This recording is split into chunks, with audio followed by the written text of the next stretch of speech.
Για τη μοναξιά. Είναι κάτι νύχτες μοναξιάς που δεν ξημερώνουν.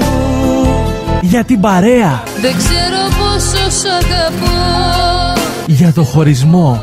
Οι χωρισμένοι δεν γιορτάζουνε ποτέ. Για τη χαρά. Όλο καινούριος από πάνω μέχρι κάτω.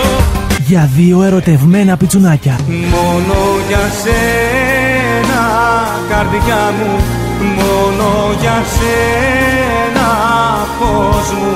Le Grec, για κάθε ώρα.